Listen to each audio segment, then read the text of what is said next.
Vite më parë qarkullonte karikatura një artisti të njohur për ndërtuesit. Ishte një 20 të tillë të vendosur në formë rrethi si qark i mbyllur. Të gjithë me dorë tek xhepi i njëri tjetrit. I pari me dorë te xhepi i të dytit, i dytit e i tretja kështu me radhë, deri tek i fundit që kishte dorën në xhepin e të parit. Sot, ndërtuesit nuk janë më si atëherë. Kanë kapitalin e tyre, janë formalizuar, paguajnë taksa e tatime, i paguajnë punëtorët përmes bankës, mund të marrin kredi nëpër banka, flasin për pjesën ndërmuese të kompanive të ndërtimit. Por pavarësisht kësaj, ky sektor i fuqishëm me kontribut të madh në ekonominë e vendit nuk i shmanget pastrimit të parave. Ndërtimi si sektor dhe industria e madhe e parave të pista duken, për fat keq, si enë komunikuese.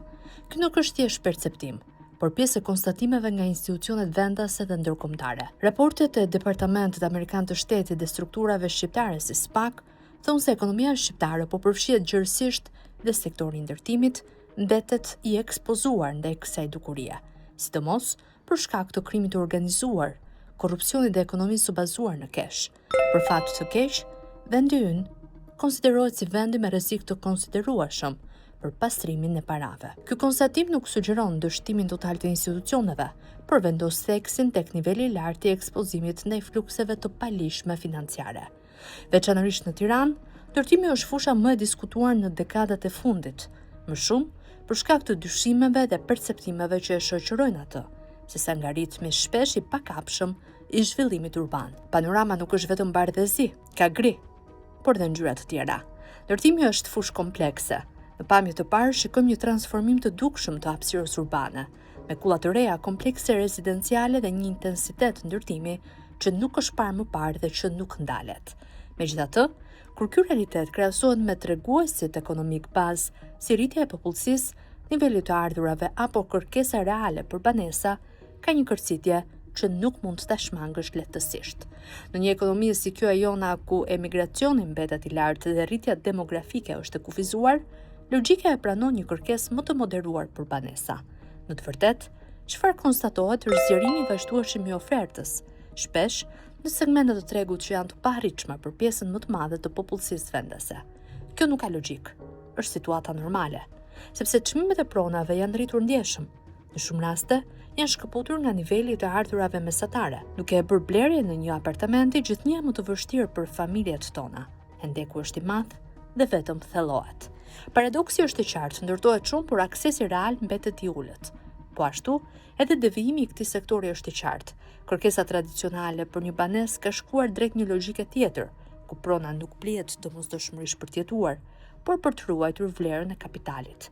Ndryshe, nuk ka si shpjegohen dhjetra e mira apartamente të pabanuara ose të pashitura. Në shumë raste, prona të tilla funksionojnë si instrument financiar, dhe jo si hapësirë jetese. Ndaj ky lloj tregu është më pak i ndjeshëm ndaj faktorëve klasik ekonomik si të ardhurat apo kreditimi bankar. Në një sfond të tillë lind edhe një nga pyetjet më të shpeshta: a është flusk? A ka element të ngjashëm me një flusk? Nëse është e tillë, pse nuk po shpërthen? Aq e shpesh u bë kjo pyetje sa edhe agjencitë real estate dolën shpesh nga fusha e tyre e veprimit. Muaj më parë, agjentët e tyre sugjeronin: prisni dhe pak. Çmimet do bien shumë, është flusk. Do shpërthej me patjetër.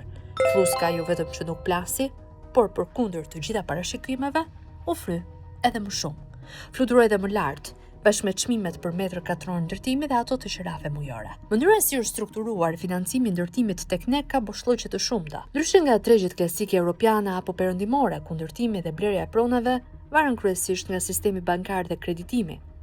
Tek ne, një pjesë e madhe e transaksioneve bëhet jashtë këtij sistemi, në pjesën ndërmuese me para në dorë ose me burime jo plotësisht transparente. Këtu hyn në lojë lidhja e mundshme e sektorit të ndërtimit, përfshirë edhe pasuritë e paluajtshme me pastrimin e parave. Dash dhe strukturat të specializuara në analizën e krimit të organizuar kanë paralajmëruar vazhdimisht vendet me ekonomi të brisht. Sipas tyre, tregu i pronave në vende të tilla është shpesh një kanal i përshtatshëm për riciklimin e kapitaleve të paligjshme. Edhe në vendin tonë, vlerësime të ndryshme ngren pikpyetje serioze mbi burimin në një pjesë të investimeve. Diferenca midis ndërtimeve të shumta, kapaciteteve financiare të ekonomisë është dukshëm e madhe.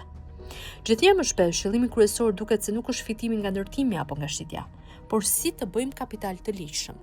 nuk ka nevojë për analizë të thellë për të kuptuar se ka financime që nuk shpjegohen lehtë me të ardhurat e deklaruara, ka përdorim të lartë të paraskesh, ka kompani me histori të shkurtër në CV-t e tyre, por me projekte të mëdha, ka kompani me struktura pronësie të ndërlikuara që e bëjnë të vështirë identifikimin e pronarit real. Edhe sjellja në treg është ndryshe. Ka diferencë ndaj çmimit real të shitjes, mbajtje të qëllimshme të pronave bosha apo transaksione që nuk kanë logjikë ekonomie në kushte normale. Si mund të zbulohet ose kuptohet kjo pjesë e errët të ndërtimit? Roli i institucioneve përgjegjëse është kyç në këtë histori. Të gjithë bashkë, nëse funksionojnë siç duhet, krijojnë një sistem që transparencën e bëjnë vërtet transparente dhe të verifikueshme çdo hallk të zinxhirit financiar. Në thelb, diferenca midis një zhvillimi të ndershëm dhe një skeme të mundshme pastrimi parash qëndron tek një pyetje shumë e thjeshtë, por që kërkon mekanizma serioz për të përgjigjur. A mund të provohet hap pas hapi, origjina e kapitalit dhe rruga e ndjekur prej tij deri tek investimi? Kaq duhet për të ndarë shapin nga sheqeri, në mënyrë që të mos futen të gjithë në një thes. Një projekt i pastër zakonisht ka logjikë financiare të qartë, të kuptueshme dhe të dokumentuar. Kapitali vjen nga burime të identifikueshme, shpesh të lidhura me sistemin bankar, nga investitor me histori aktiviteti, kreditë të strukturuara ose fonde të deklaruara nga kompania.